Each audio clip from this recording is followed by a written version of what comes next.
Buenos dias. I wanted to share with y'all something that I heard the other day listening to an audiobook, Ego is the Enemy. And there was this guy named John Kennedy Toole who wrote a book called A Confederacy of Dunces. And this book would go on in 1981 to win a Pulitzer Prize, which is given to publication, a book that's obviously of very high regard. But the backstory on this that maybe a lot of people don't know is the fact that that Pulitzer Prize given in 1981 was given after John Kennedy Toole had committed suicide. And even further backstory on this, so he chose to take his own life. Even further backstory on this was that he died, and then his mom found the manuscript for this book, and she was the one that went to the publishers, and she was the one that did the work to try and have this book published. And then getting into the mindset of it, and we don't know for certain, but maybe we can postulate. John Kennedy Toole wrote this book, A Confederacy of Dunces, and it seemingly nobody liked it. Nobody wanted to publish it. It wasn't popular. Nobody was reading it. Nobody thought it was a good idea. Did that contribute to his suicide?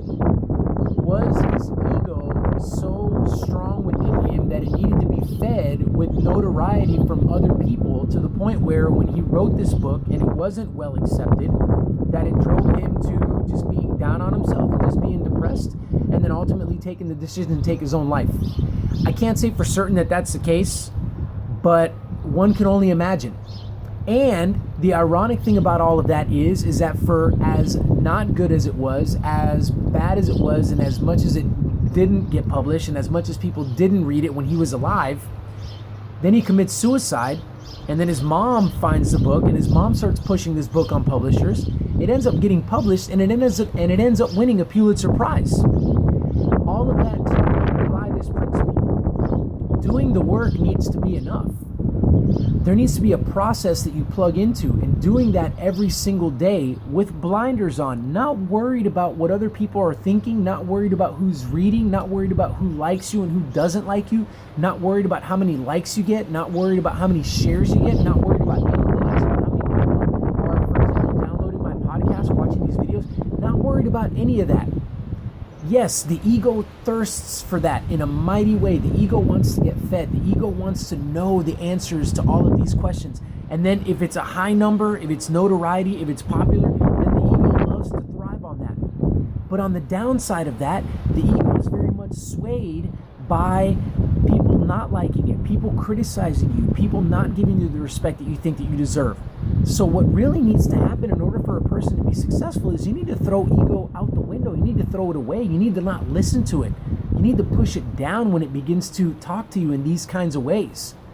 Like, to take John Kennedy Toole, he wrote a book called The Confederacy of Dunces. Many people don't read it. He made the book. He should be proud of his accomplishment. Did he give his full effort in writing that book? And then he should just let it rest. And the ironic thing is that people did find value of it. It was just a timing issue. It was just maybe at the time that he wrote it, people just weren't interested in that, and all of a sudden they did become interested in it. But not being blinded by that and just continuing in the process. And just maybe at some point it comes to fruition. Maybe at some point it doesn't. I mean, it kind of has a fairy tale ending. He ends up winning a Pulitzer Prize for it. Maybe nobody ever read the book, and maybe he died that way. Or maybe he would have been better was he didn't take his life. Nobody read the book, but he continued to write. He continued to enjoy the process of writing, and he continued to churn out manuscripts that maybe nobody liked.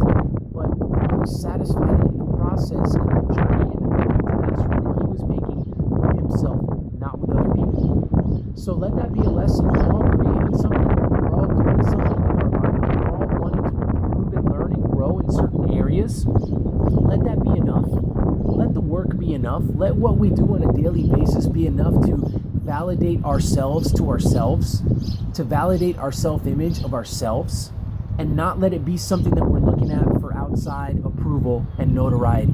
If we can do that, you and I, because it's a struggle for me as well, if we can do that, we're going to find tremendous satisfaction in how we go about our day. And that's ultimately what it's all about.